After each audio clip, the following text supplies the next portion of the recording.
नमस्कार दोस्तों, knowledgex.kp में आपका स्वागत है। दोस्तों, जैसा कि आज वित्त मंत्री निर्मला सीतारमण द्वारा आज आम बजट पेश किया गया। ये बजट ऐसे समय में पेश किया गया है जब भारतीय अर्थव्यवस्था कोरोना महामारी के दौर से गुजर रही है और इस पर लॉकडाउन का प्रभाव भी पड़ा है। पहली नज़र में इस बजट द्वारा अर्थव्यवस्था को दोबारा से पटरी पर लाने का प्रयास किया गया है और उसे मजबूत बनाने की कोशिश भी सरकार द्वारा की गई है और यहाँ पर सभी वर्गों को कुछ न कुछ राहत देने के लिए सरकार द्वारा कदम उठाए गए हैं। तो यहाँ पर खास तौर से जो सरकारी कर्मचारी हैं और पेंशन भोगी हैं उनके लिए सरकार द्वारा इस बजट में क्या कदम उठाए गए हैं और सरकार द्वारा क्या क्या नई सुविधाएं की शुरुआत की गई है, आज हम इस वीडियो में इन सभी बातों पर बात करेंगे। तो दोस्तों, पूरी जानकारी के लिए आप हमारे वीडियो को पूरा देखें और दोस्तों, अगर आप चाहते हैं कि हमारे अगले वीडियो का नोटिफिकेशन आपके पास सबसे पहले पहुंचे तो कृपया हमारे चैनल को सब्सक्राइब करें और बेल आइकन को प्रेस कर दें ताकि नए नए वीडियो के नोटिफिकेशन आपके पास पहुंचते रहें। तो दोस्तों, बजट 2021-22 की मुख्य बातें जो कि सरकारी कर्मचारियों के हित में है। नंबर 1 है कि टैक्स स्लैब में कोई बदलाव नहीं है। दोस्तों, सरकार ने इस बार के बजट में टैक्स स्लैब में कोई बदलाव नहीं किया है, यानी कि पिछले बजट में जो टैक्स स्लैब था इस साल भी वही प्रभावी रहेगा। दोस्तों, जैसा कि आपको ज्ञात होगा कि कोरोना महामारी के कारण मिडिल क्लास पर इसका काफ़ी प्रभाव पड़ा है और उनको इस बजट से बहुत उम्मीदें थी, परंतु इस बजट में मिडिल क्लास को कोई राहत नहीं दी गई है। हालांकि कस्टम ड्यूटी कम होने से सोने और चांदी की कीमतों में थोड़ा कमी हो सकती है। दूसरी बात है दोस्तों कि 75 साल से ऊपर के लोगों को आयकर रिटर्न भरने की छूट। सरकार ने 75 साल से ऊपर के जो नागरिक हैं उनको आयकर रिटर्न भरने से छूट दी हुई है। दोस्तों, अगर आप 75 साल से ऊपर हैं और आपके पास पेंशन के अलावा कोई अन्य इनकम नहीं है तो आपको रिटर्न भरने से छूट है।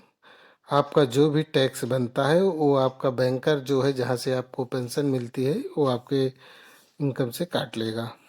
तो दोस्तों, इसलिए आपको टैक्स रिटर्न भरने की ज़रूरत नहीं है। और दोस्तों, यहाँ पर खास बात ध्यान रखना है कि आपको सिर्फ रिटर्न भरने की छूट है, इनकम टैक्स में कोई छूट नहीं है। सिर्फ रिटर्न भरने से आपको छूट मिली हुई है। दोस्तों, अगला पॉइंट है रियायत दर पर घर के लिए ब्याज में छूट। दोस्तों, सभी के लिए घर और रियायत दर पर घर सरकार का टारगेट है।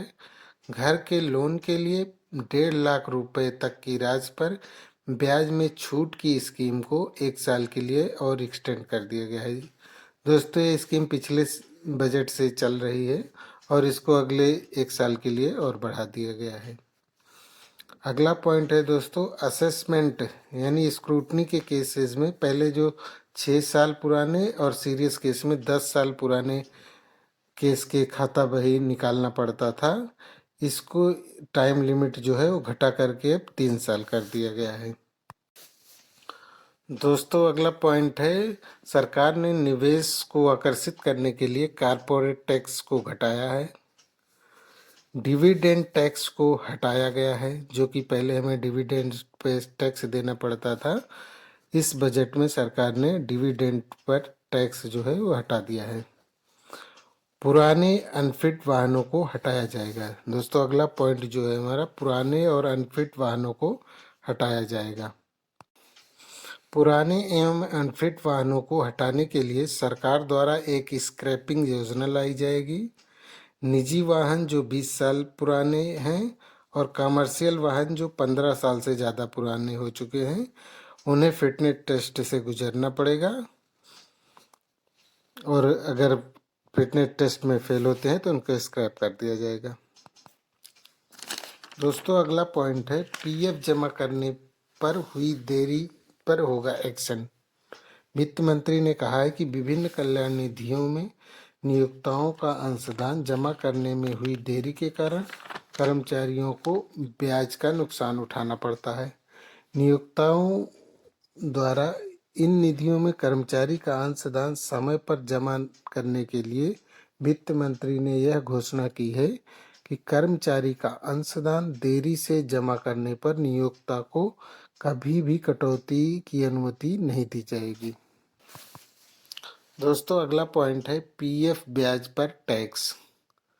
दोस्तों टैक्स बचाने का एक प्रमुख साधन है पीएफ, लेकिन सरकार ने इस साल पीएफ के ब्याज पर भी टैक्स लगाना शुरू कर दिया है। दोस्तों ज़्यादातर इसका फ़र्क जो है ऊंची सैलरी पाने वालों कर्मचारियों पर पड़ेगा, क्योंकि आम बजट 2021 में ईपीएफ और वीपीएफ पर मिलने वाली ब्याज के लिए टैक्स छूट की सीमा तय करने का प्रावधान है। मतलब यह है कि एक साल में 2.5 लाख से ज़्यादा के पीएफ कंट्रीब्यूशन पर मिलने वाली ब्याज पर अब नॉर्मल रेट से टैक्स लिया जाएगा। यह प्रावधान सिर्फ एम्प्लॉयज़ के कंट्रीब्यूशन पर लागू होगा, एम्प्लॉयर के योगदान पर यह लागू नहीं होगा। तो दोस्तों ये सरकारी कर्मचारियों के हित में कुछ प्रमुख बातें थी जिनको हमने आपके साथ शेयर किया है। दोस्तों हमें आशा है कि आपको इनसे काफ़ी मदद मिलेगी। और दोस्तों अगर आपको हमारा ये चैनल पसंद आए तो प्लीज़ हमारे चैनल को सब्सक्राइब करें, लाइक करें और कमेंट करें ताकि हम अपनी गलतियों को सुधार सकें। धन्यवाद दोस्तों।